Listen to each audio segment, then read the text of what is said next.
I'm full-time real estate all the way. I had a goal basically since I joined Thatch's group that I wanted to do full-time real estate investing. I didn't know what it was going to be. Initially, I thought I was going to be an agent full-time. I'm going to work with investors. I love numbers and running cash flow, but I wanted to hit a certain dollar amount. I wanted to completely cover my 9 to 5 salary before I left. In just a few short years, this guest has been able to build a successful real estate business using flips, wholesales, and the traditional broker model to fund her own buy and hold investments using the Burr method. Last year in June, I believe, I ran out of contract. And that was the first time, other than COVID, that my boss ever told me, I don't have any work for you. It was going to be over. And I was like, what do I do? Having recently moved from Arizona to Washington State, she's been able to weather many setbacks both personally and professionally, and not just get by, but come out on the other end thriving. Sometimes you have to experience a bad thing to propel you into doing something.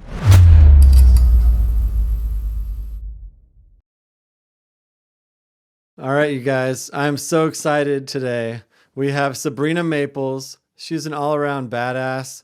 She's a real estate investor, broker, mother, just all-around amazing person that has so much that she's going to share with us today that she can teach all of us on how to better manage their time, be a better mother, be a better person, and overall be a better investor to set you guys up so that no matter where you're at on your real estate investing journey, you're going to be able to learn something today. So Sabrina, thank you so much for being here. Thank you for having me. I'm going to make sure to teach you how to be a better mother too. Yes, I have a lot to learn. And I'm guessing about half of our guests can pick that up, but yes, that would be good. But yeah, please sprinkle in a few of those tips for us if you can. Okay. So, before we get into this, where you're at now, we know you're, a big time investor in the Seattle area, Tacoma market. You've always got a ton of different projects going on at the same time. But before you were doing that, you were working a 9 to 5 job. You were in Arizona. You were, maybe taking a path that a lot of our listeners are on now, not sure how they're going to get into real estate. How did you start? What was your, kind of background like before you got into real estate? And maybe share a little bit about, before all the success that you're having now. So I was a medical coder. That's the career I left before I got full-time real estate. It actually kind of sparked, I guess, from me buying my first house. That first house, I had a terrible time with the first agent that I worked with, and I ended up having to fire her. And I remember saying, this is the most important decision. And this is outside of investing. Buying your first home is the most important investment you're going to make, usually if you're just a regular person. And I'm like, this lady didn't listen to me. I told her my exact qualifications or the things I was looking for. She wouldn't show me any of those things. She was trying to push me to a higher price point, even though I couldn't and I didn't want to afford a higher price point. So I was like, I had such a terrible time with her that I was like, I'm going to be an agent because I don't want more people to have to deal with her. I want to have service so that I can actually help people and have them have a better experience when they're buying or selling their home. So that's kind of where the agent idea sparked. Then when I went to sell that same house, the agent that ended up helping us buy and sell that house, she was an investor. And she had told me that she married into a family where her husband's family built basically an entire real estate portfolio by house hacking. And what they would do is they would buy a house every single year. They would buy a house, they would live in it 12 months, buy another house, rent the previous one out. And their initial goal was to have a house per child. And they have 4 kids. So once they hit 4, they're like, well, now each kid has a house, but we can continue doing this. And they ended up building a giant portfolio and they property managed and they flipped houses. And that was kind of the, I guess, initial ping in the bucket. And that was right when I was moving from California to Arizona. So when I got to Arizona, I was like, I'm getting my license and I'm going to start doing this thing. So I got my license and then I got pregnant probably 2-3 months after getting my license. So that kind of stalled doing anything really. And then a year or two later, I found Thatch and that was October 2020-ish, and that's kind of where how I got here. But it was Okay. from buying that first house in California to Thatch was probably like 6 or 7 years in between that of like I want to be an agent, but I know it's commission based. I'm not going to leave my job. I'm not going to leave my job because there's no security in being an agent. So I just never bit the bullet until I got to Arizona and I had extra time, but then I got pregnant. So that's kind Okay. of how that story Yeah. it came to So me, I guess. you were still working full time when you were in Arizona, and you got your license kind of on the side just to, have that potentially as something that you would transition into long term, but you didn't really know for sure that you were going to go full time real estate. You just kind of, had an idea that it might be a good thing to pursue. Okay. That's amazing. So you didn't have any flip experience or any sort of investment experience before, when you were in Arizona, it sounds like. No, got my license there. There was actually a lady in my brokerage. She's the one that's private funding my basement. So it's kind of full circle that happened. But she's the one that Yeah. introduced me to Bigger Pockets. And I went down all the free YouTube stuff for Bigger Pockets. That's how I found Thatch. And then that's how I ended up joining the mentorship. Okay. But before Arizona, I did get lucky. That house that I bought in California, I had been looking for so long, and like I said, I had to fire that agent that I noticed that if you bought a house that needed a little bit of love, you would probably get like $50,000, $75,000 off versus buying a turnkey or a new build. You would have to pay a way higher premium. So I was like, I can paint, I can fix floors, like I can do this. Like, let's buy a house that needs a little love, and then when we ended up selling, we lived there for 2.5 years and we made 130,000 off of it. And that house, Damn. the only thing that we did to it was floors. I laid tile in the kitchen. We painted. We did a couple like custom closets, but that was it. Like very minimal work. But because I made that decision initially, I ended up walking away with a lot of money. So then I went and bought another fixer when we moved to Arizona. Same process, except that time I had paid a GC, learned a bunch of GC lessons with that one because a lot of things went wrong. Um, and then when we sold that house, I made like 220,000 on that house. So uh, Wow. Okay. just by living and buying things that they're not even full fixers, they're like just lived in houses. Like the one in Arizona was an old rental, so it kind of smelled like dog pee, but like it was just the carpets. Just pull the carpets out and it's fine, you know? Yeah. Yeah. Yeah. There's so many, takeaways from that just because right now, especially we're in a time where with interest rates as high as they are, people, the average person still wants, a brand new home, newer construction that, doesn't require a lot of work. A lot of people that I still work with on the agent side are, want move in ready. But I Hmm. always try to tell them, if you can find something where even 10 or 20% equity, even 5% equity, if you're able to create that just through painting or just like you said, the floors or tile, if there is that value add element to it, you're not just susceptible to the market going down or up. Hmm. You're taking a lot of the power back from just market forces and, hoping that prices go up in the next couple of years, which is a gamble, right? So you learned that on your first deal. So maybe you should tell your agent over there that at least she taught you something. She did. Sometimes you gotta feel like sometimes you have to experience a bad thing to propel you into doing something. And that's if I didn't have that first bad agent, I wouldn't even have had the want to be a real estate agent in the first place. And Hmm. the bad experience led me to the good agent, which put the ping in my head like, oh, maybe being a real estate agent isn't that hard. Maybe I don't have to be a big corporation to own things. Before I started real estate, I thought that you had to be like a big company to own an apartment complex, and you do not. Like, that was just what I thought. So, Hmm. yeah. For sure. So, if you don't mind, maybe tell us a little bit about the story of how you went from Arizona, you had that second property there, and then you made this move to Seattle that is just amazing. And then you just hit the ground running. you found this community. You talked a lot about Thatch earlier in terms of how, the positive impact he's had on your life. But maybe talk a little bit about how you were able to overcome that, how you were able to transition in a new market, in a new city. And, I think you had your full-time job then as well, which is important, but you were also, had some trials and tribulations with that even too, that I think would be really important for the listeners to hear. Maybe talk a little bit about, what you learned from that experience.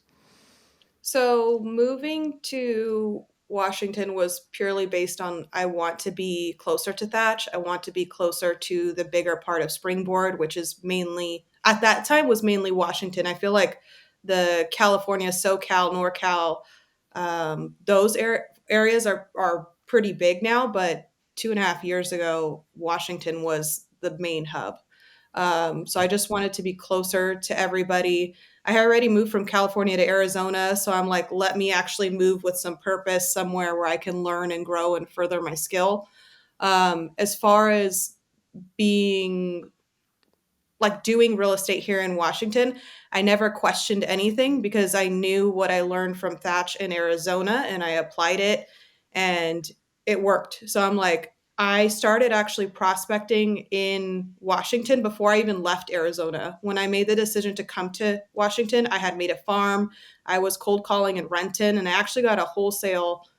I was cold calling from Arizona and I closed it once I moved here because it took a couple months of follow up. But I did it when I got here. And at that point, I was just like, okay, it's the same rules. It doesn't matter what market you're in. You got to cold call, make your farm, use your filters, and then same. So that's kind Yeah. of what I did. The only nuances I learned from here was specifically because I've been focused on Tacoma. Tacoma has so many different suburbs and subsections, and even street by street on some neighborhoods. Like one neighborhood could be good, the next street could be like bad. So that's kind of the just, I guess, the nuances once I got here. Otherwise, the methodology, the scripts, the follow ups, the cold calling, the door knocking, everything was the same.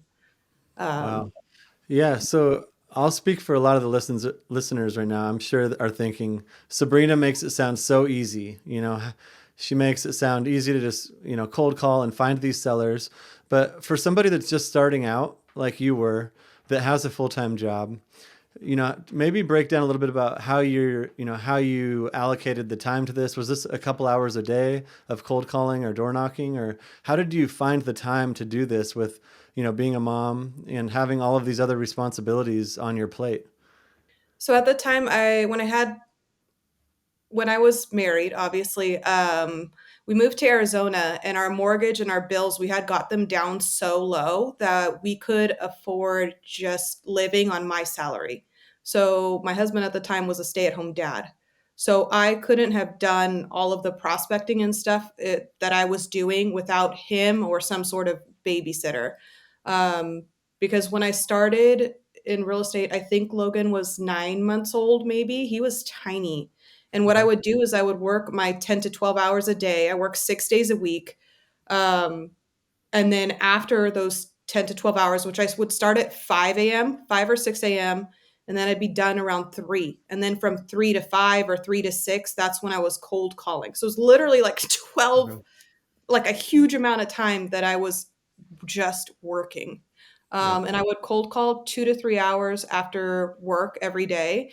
And then on the weekends, I had Alan and Ashley in Arizona, and we would door knock together. So we would door knock in one of their farms, and then we would take turns. Like, so we basically had a buddy system. So that was probably like 3, 4 hours on the weekends too. And I did all of that before I got my first deal. It took 9 months of that Wow. like relentless kind of prospecting until I got my first deal.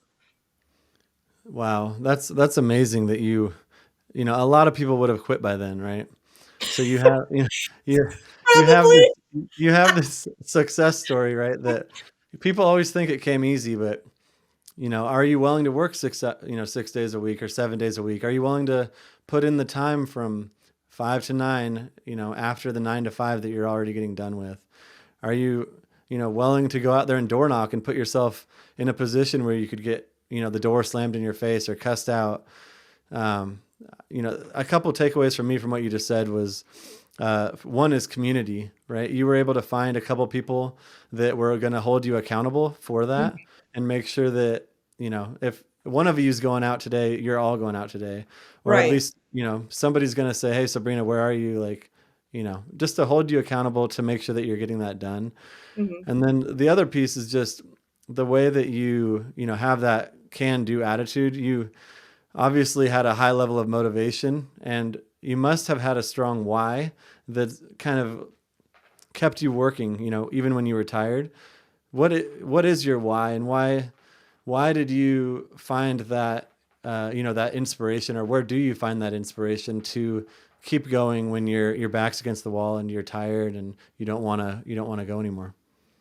So in that moment, obviously I had my son and I was the like sole income earner of our house. So like if I didn't do it, like I'm going to lose my house. Like what is my kid going to eat? Like it's kind of I was not in a good place. And in that moment at my 9 to 5 job, COVID had just happened, like in January, February.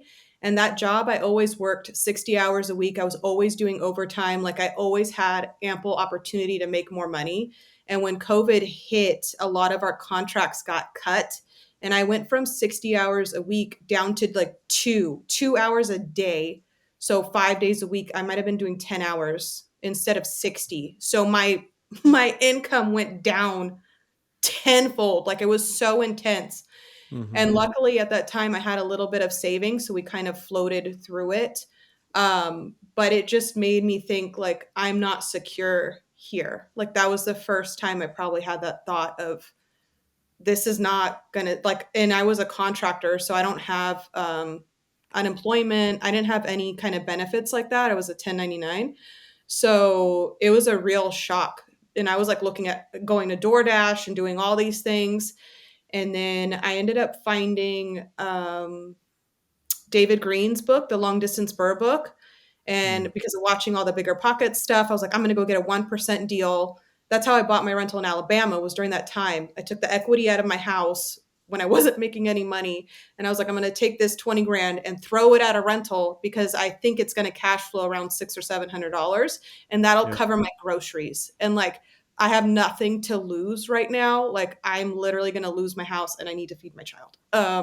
So it was very much a place of like desperation. What do I do? How do I control this?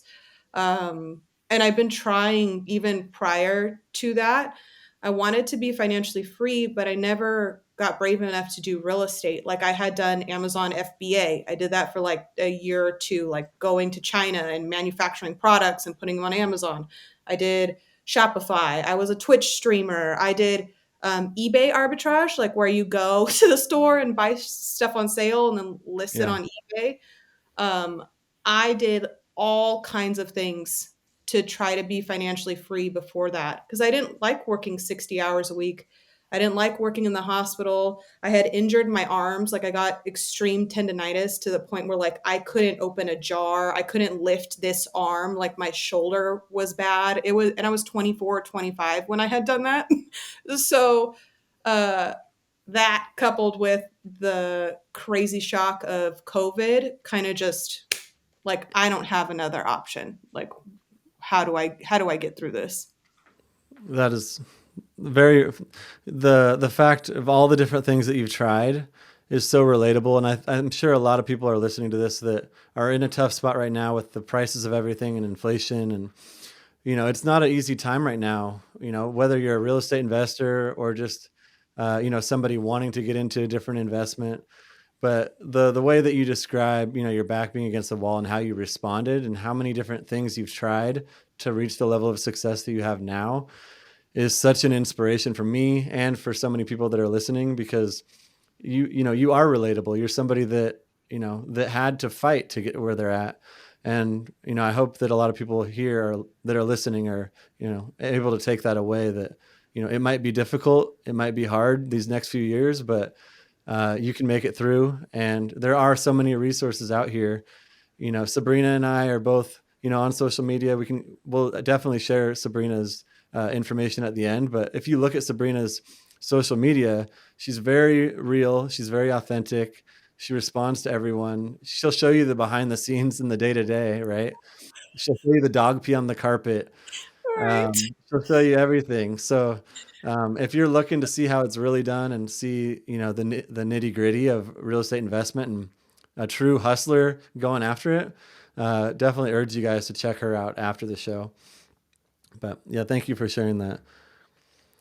So maybe we'd, talk a little bit more here in terms of your business now. So are you still working a W-2 and also kind of working two full-time jobs as a real estate investor, broker, and a W-2? Are you full-time real estate all the way now? I'm full-time real estate all the way. I had a goal basically since I joined Thatch's group that I wanted to do full-time real estate investing. I didn't know what it was going to be. Initially, I thought I'm just going to be an agent full-time. I'm going to work with investors. I love numbers and running cash flow. But I wanted to hit a certain dollar amount. I wanted to completely cover my 9 to 5 salary before I left. And I never hit that number before I left, technically in terms of agent commission. Because if I had counted that flip as income, that $80,000 one, I would have been out a long time ago. But I was just Right. so scared to leave the 9 to 5, even though I knew it didn't have security. I just couldn't let it go. And last year in June, I believe, I ran out of contract. And like that was the first time, other than COVID, that my boss ever told me, like, I don't have any work for you. And it was 2 weeks before it was going to be over. And I was Mm. like, what do I do? Like, do I immediately go look for another job? At that point, I was working on my first Tacoma flip, and I knew once I sold it, I was going to make close to 100 grand. Like, what do I do? I was freaking out. Like, I got to leave this house. I got to turn it into a rental. Like, I don't know what I'm going to Mm. do with myself and my son. Cause at that time I was already a single mom. And Stephanie actually talked to me a lot, calmed me down, and basically was like, you have a savings. Like, once you sell that house, like, because I wanted to just immediately go buy a dadu play. Like, and I wanted to do my basement. I was going to use that money for my basement. Yeah. And instead I couldn't, like, because I was like, she told me you can take a risk and you can do this real estate thing full time and know that you have a little cushion. Your runway gives you like a year. Basically, that was my salary, would have been covered with that one flip. Or you can look for another job and go do that thing that makes you miserable every single day and not take the risk when basically the universe is lining up the opportunity for you to do what you've been asking to do for the last 3 years. Hmm. Um, so like even now, like I've been doing it almost a year now, I'm still like not like 10 toes in the ground in real estate as far as like feeling secure. Like I'm looking for my next flip right now. But that opportunity, I don't think I ever would have taken the leap being like a single mom now and not having the security. Like I kind of had to be kicked off of kicked off of what I was doing by things that I couldn't control to jump fully in. Um, Yeah. and I just decided not to get another job. I decided, okay, like I'm going to sell this house. I'm going to take a little breath. I'm going to find another flip and then I'm going to do it again. I'm going to do it again. And I'm on my fourth one, I think, at this point since then. And I'm starting my basement. And Wow. so it's I can't take any credit. I was not brave in that moment. I think there's a video of me crying, saying, like, if I hadn't gotten fired from my job, I couldn't have moved into my house, which was my current house hack. So, Yeah. yeah. Yeah. I mean, Jessica in Dallas had a similar situation Yeah. with, long-term corporate employee was laid off, and it ended up being the best thing that ever happened to her. And she's, living the dream now, working with her husband and, doing flips and development deals and wholesaling. So, sometimes when one door closes, another door opens, and sometimes the door has to close on you for you Yeah. actually Sometimes to, you gotta get you know, kicked off the or you cliff. get, yeah, exactly. But, the way that you handled all of that, the setbacks and everything before, and really were searching out these different opportunities, it's funny how life will work out for you at the end after trying all those FBA and all these different things. And so it sounds like you found your calling in real estate. You love the numbers, you love the hustle. What would you recommend for somebody that wants to get their foot in the door in real estate and does not know where to start right now? I went through Bigger Pockets, so I always recommend people go through Bigger Pockets, listen to all the free podcasts. Obviously, I recommend Thatch because he's where I wouldn't be here without learning the stuff that he taught us. I was very limited before that. I didn't know what a wholesale was. I didn't know flip margins. I didn't know uh, like hard money. I didn't know any of that. Like I knew nothing. So I recommend Thatch. But also probably getting a mentor. Like even though you can ingest all the free stuff you want until you pay for something and commit to that thing you're learning, and then also allow yourself to have enough time to learn and execute it. Like Jason Yee, it took him a year and a half to get his first deal. It took me 9 months. Like sometimes it takes time, but if you're determined to get the end result of the thing you're working for, like you just got to keep going. Right. But I think the quicker you find a mentor and the quicker you invest in yourself and in that mentor, they'll basically teach you everything to look for and then everything not to do as far as like mistakes and purchase prices, like where to buy things and where not to buy things and all kinds Yeah. of stuff. So What would you say to those people that are against education and against coaching and say, everything that you need to know you can find online for free? What advice would you give to those people in terms of your own experience with coaching and mentorship? it's true. I mean, everything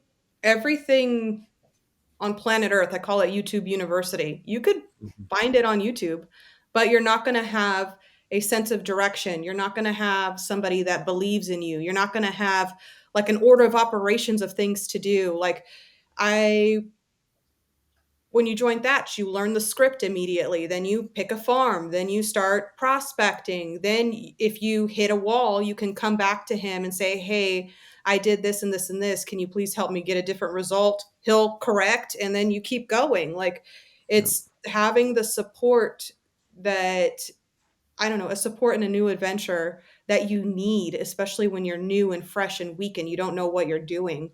And I don't know about other people, but in my life, in my reality, I didn't have people around me doing real estate. So it was like there wasn't anybody that I could call and be like, "Hey, I need help doing this and that." Like they all thought I was crazy when I started. They're like, "You have a good job, just stay there, just do it. Like why are you going veering off to this enchanted land of you think you're going to make money in real estate?"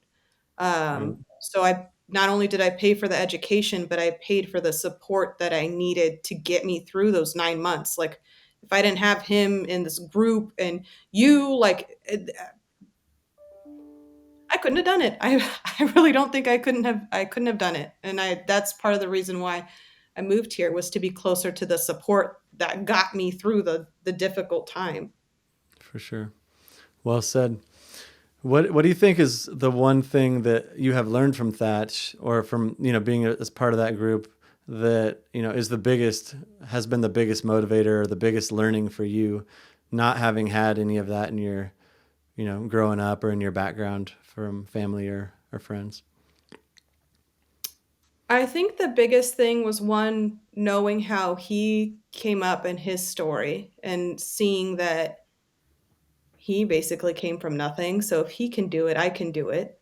But not only that, it was like his actual support. Like if I had a question, I would call him. Before I moved to Washington, I called him.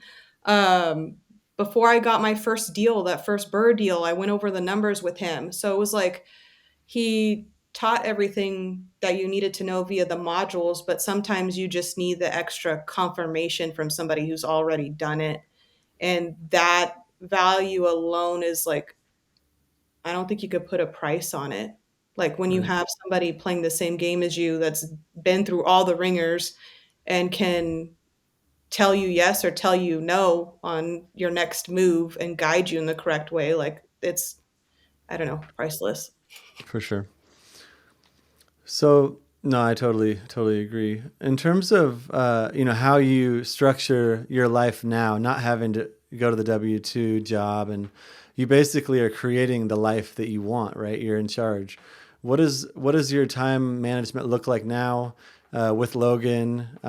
Is he in school now, or do are you still managing the daycare, or kind of just what your day to day looks like in terms of the hustle, but also still managing Logan and wanting to spend as much time with him as possible? So now that I don't have my 9 to 5, I before I even had Logan, I wanted to be like a stay-at-home mom, which I went so far off the wrong direction. But I was like, if I have a kid, I don't want to have to put my kid in daycare. Like, I want to be at home with my child, and I want to have all those baby memories and watching them grow and blossom and not have somebody basically taking those precious moments away, the time that you'll never get back.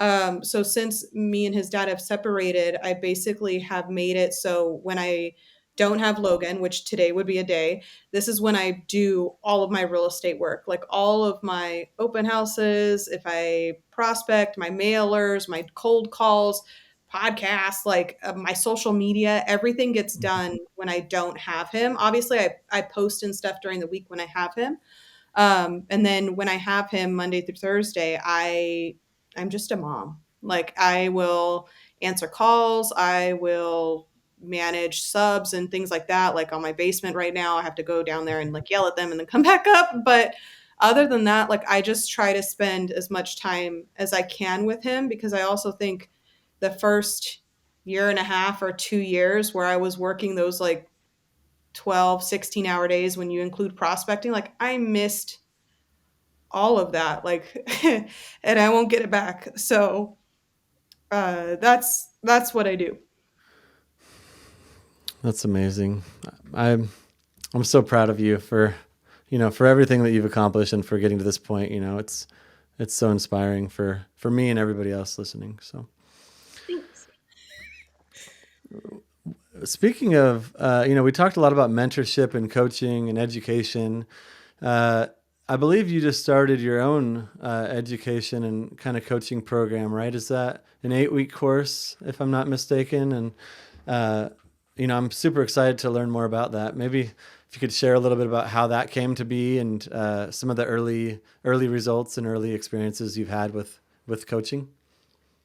So basically what I just told you, and like that first flip that I got, that was like an $80,000 profit. Realistically, I could have quit my job then and just done real estate and spent my time with Logan, and I didn't, Hmm. because I was scared. So that, along with now I've moved to a different market, now I've done a couple flips, and they've all, like, I'm still living my life off of flip money. Like, if I knew I could have done that earlier on and done one project and bought, rehabbed, and sold it in 3 or 4 months, mind you, that's not the time commitment of a 9 to 5 job. That's like you visit the project once a week, you talk to the GC maybe once a day on the phone for a couple minutes. If I knew that I could have done that then, or if I had been brave enough to let go then, I would have had all my time back. And that's kind of what I want to teach people how to do now, because I know I'm not the only one that's single mom or married, or you have a family. Like, two parents out working all the time, like, you're missing your kids' lives. And that's kind of where that inspiration came from, I guess. Like, obviously, the end all be all goal is to hold real estate and to have passive income and cash flow and live that way. But as of right now, the flips have allowed me to have my time back with my son, and I only have to do 1 or 2 projects a year, which is a quarter of the time commitment I was doing at my 9 to 5 to Hmm. live the life that I want to live. So I want to teach people how to do that.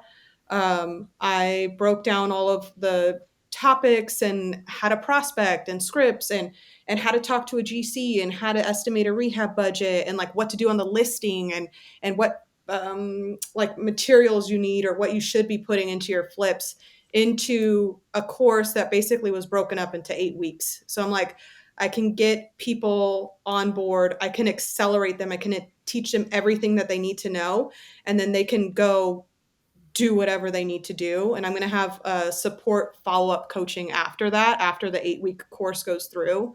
Okay. But my main goal, and even when I started with Thatch, I'm like, more people need to learn that regular people can invest in real estate. I feel like so many regular people just think that you need a lot of money, or you need to be like grow up with a silver spoon, or you need to have some sort of inheritance to start or build a real estate portfolio. And like, you have a lot of units, and like you've done it all by yourself and over time.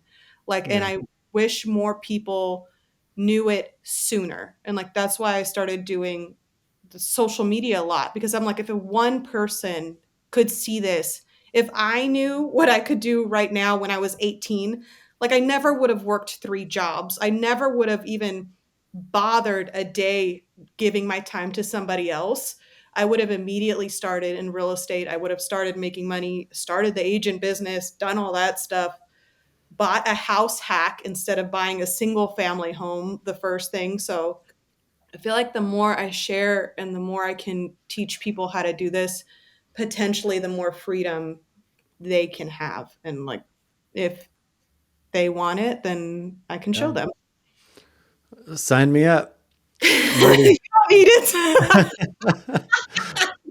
No, I mean, you know, I'm completely aligned on everything you just said in terms of, you know, the approach. You know, you're not teaching people to go out and, you know, take risky investments or throw caution to the wayside, right? You're teaching long-term delayed gratification, keeping your expenses as low as possible, you know, living in one unit, renting the other, adding value to a property, you know, not buying a turnkey property, actually buying something that you can go in and create a little bit of equity, create a little bit of breathing room for your family, and Right. then just holding over a long period of time. You know, it's not rocket science, but the more that people can hear that and the more that people can realize that this is actually doable and that, you know, anybody can do this with the right mindset and the right strategy and the right support system. Yep. Um, you know, so bravo to you for putting together that course and putting together all of that for other people to learn from, because we can't get enough of that for sure. Yeah. I feel like the coaching clients that I have had, specifically in flips, like and I think flips more than buy and hold are risky.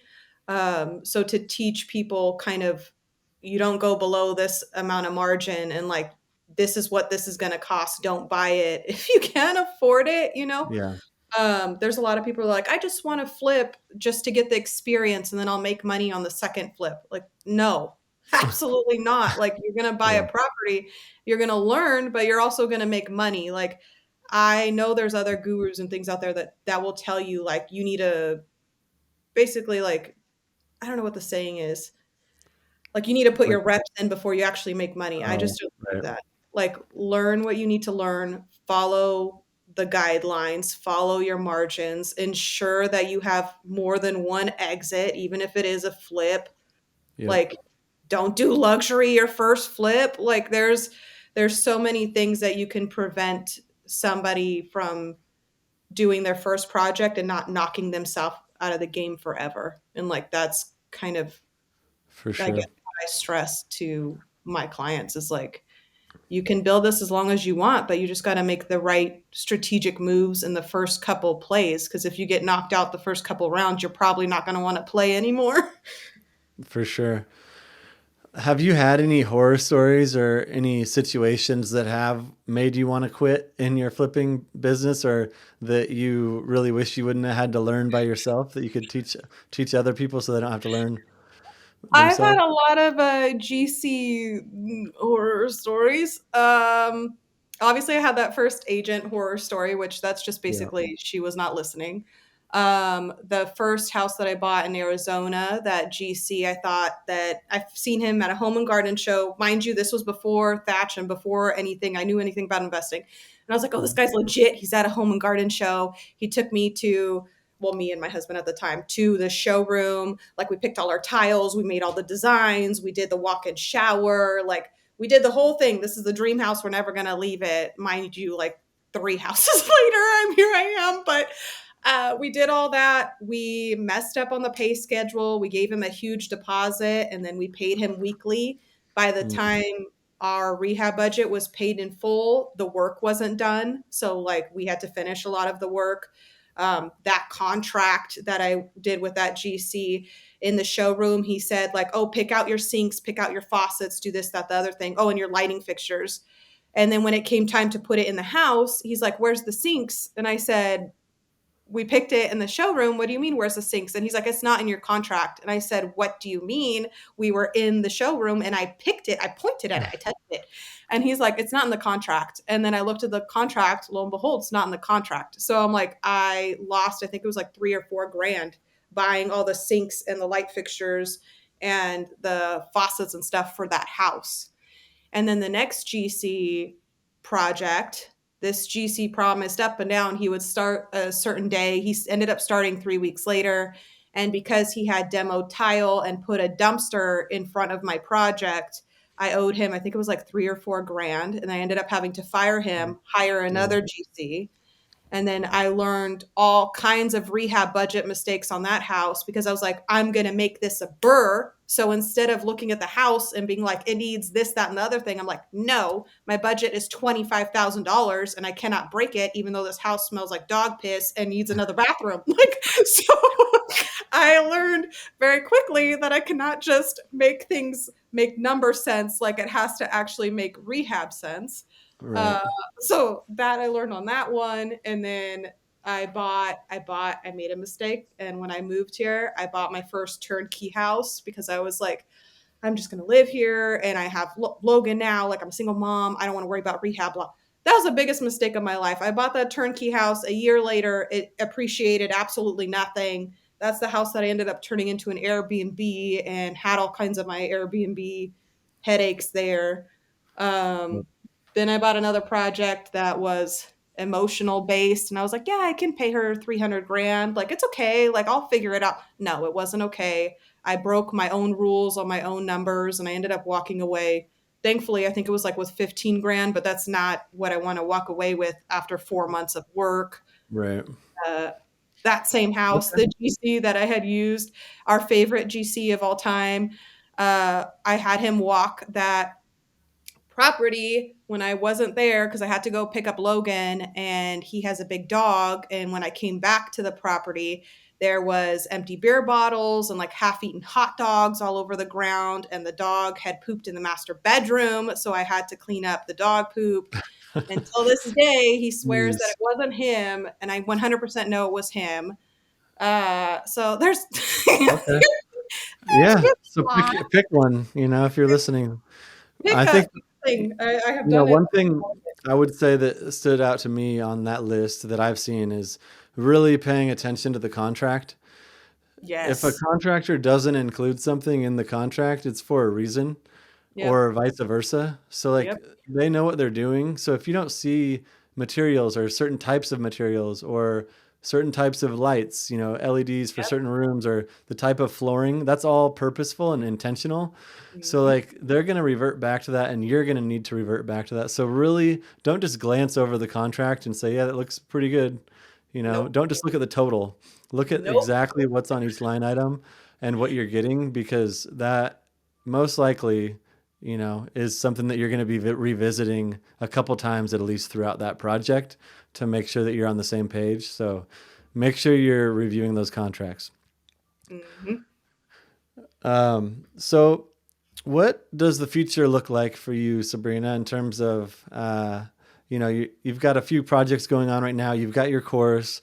It seems like you're really hitting your stride in terms of real estate and investing and life. It feels like you're doing pretty good.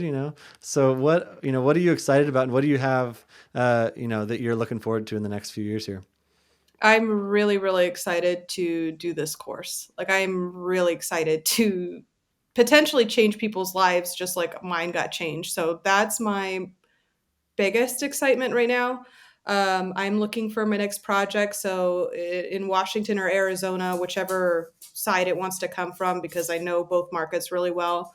Yep. I would love to get my agent business more rolling just because I like to help people and I want to find properties for them, whether it's an investment property or a primary or like small multifamily. Like, those are always fun to run numbers and projections and see what those end up doing.